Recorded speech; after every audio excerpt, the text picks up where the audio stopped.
Hey traders, I want to show you guys a live trade real quick.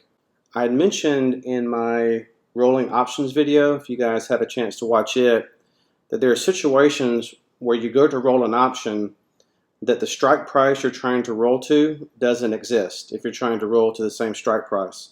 And that actually happened earlier when I was looking to see about rolling my Citi trade, that my strike price doesn't exist. So I want to show you guys what that looked like.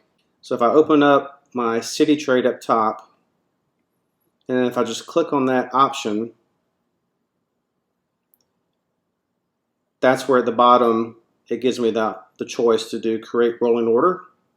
You can also do it, if I go back, you can click the checkbox and it also gives you a pop-up to do roll selected or close selected. I just have a habit of just clicking the option itself to take me to that other screen. But if I do roll selected here, you can see it pops up and tells me invalid order. This option position can't be rolled because there's no such strike available in the next series. Please perform the rolling trade manually. Sorry for the inconvenience.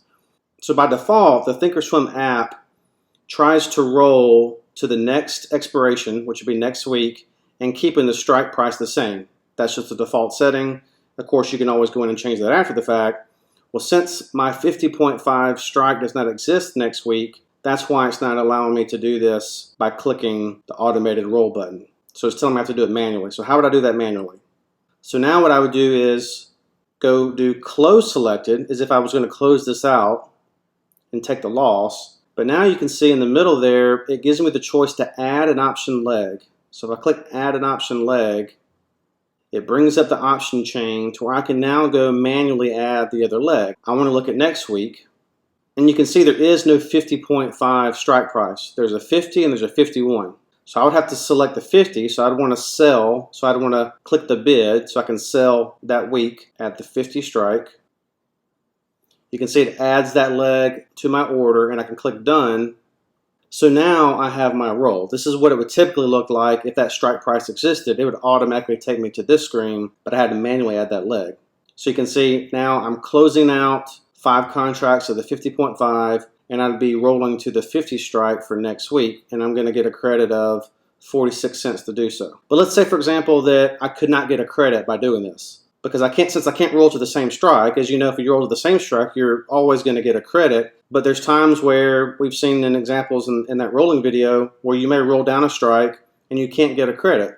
So let's say if this happened where I couldn't get a credit, I have 2 choices. I can go back and I could push it out even further, so keep it at the 50 strike and maybe go out to August.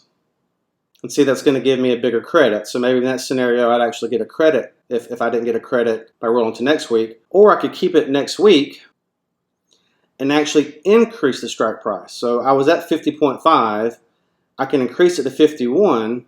And you can see I'm going to get a much bigger credit. Why? Because I'm rolling it to a further in the money strike. I'm going to get a bigger credit for doing that, but the stock is going to have to now go above 51 for me to be out of this as opposed to my strike of 50.5 that it's at now. So if I was really bullish on Citi and thought that it could possibly be above 51 next week, maybe I would choose that strike price and get a really nice credit. But what I would more than likely do in this scenario is I would just keep it at the 50 strike. That way I'm lowering my strike and I'm still getting a credit. So I'm not going to execute this trade right now. What I like to do a lot of times when the stock drops below my strike price, in the case of Citi, it's below my strike price now, I'll go ahead and look just to see what a roll would look like, to see what the credit's going to be. And if the credit was, really nice, or if I could roll it down several strike prices, I may go ahead and execute it today, it being a Monday. But in this case, even though I can roll down the strike and still get a nice credit, I'm still going to wait a few days. Ideally wait till Friday to see if it recovers back above my strike, because as you guys know, I sold this at the money to begin with.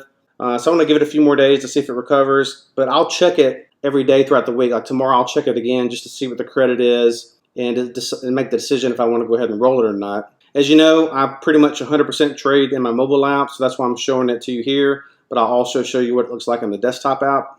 So here we are on the desktop app. When I open up Citi, I would right click on the option and go to create rolling order. Now the nice thing in the desktop, it doesn't give me an error message like it did in the mobile where it forced me to go create one manually. It still brings this up and it still for the next week puts the 50.5 strike price, but it tells me not traded. And then below that, it gives me a message saying that that strike price for next week is not a valid option class. So that's letting me know I can't roll it to this strike price.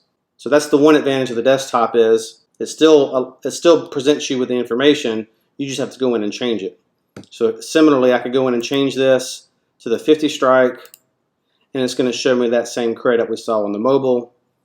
Or I could increase it to the 51 if I want to get a bigger credit, but obviously it has to recover more to keep that credit.